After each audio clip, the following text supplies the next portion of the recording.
At 29,000 feet above sea level, Mount Everest is the tallest mountain on Earth. Just 4,500 people have conquered the world's most dangerous mountain, and only one Nebraska citizen has ever reached its peak. Our Lance Schwartz has the story. Hey, Lance. Hello, Courtney. Happy Friday. For nearly 40 years, Robert Kay had dreamt of one day reaching the summit of the most famous mountain on the planet. Extremely cold conditions ended his first two attempts in 2010 and 2013, and his third trip to the mountain in 2014 was cut short as he actually stood and watched an avalanche kill 16 people. But Robert would not be denied as he headed back to Everest this past April.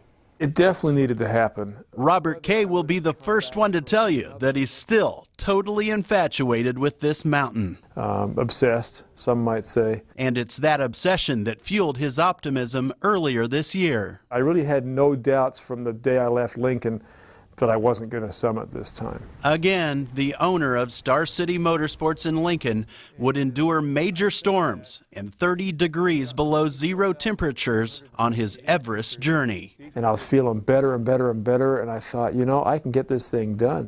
And it was that extreme confidence, along with his two Sherpa friends, that had Robert on the doorstep of his lifelong dream. It just felt $1 million.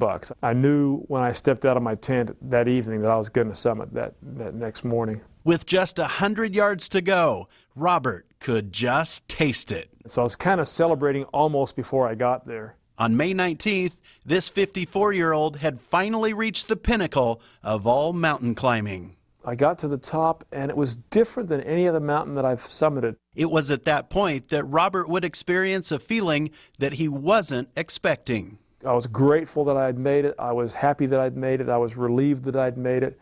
But I also felt this twinge of sadness because I'd had this dream for almost 40 years of getting to the top of Everest.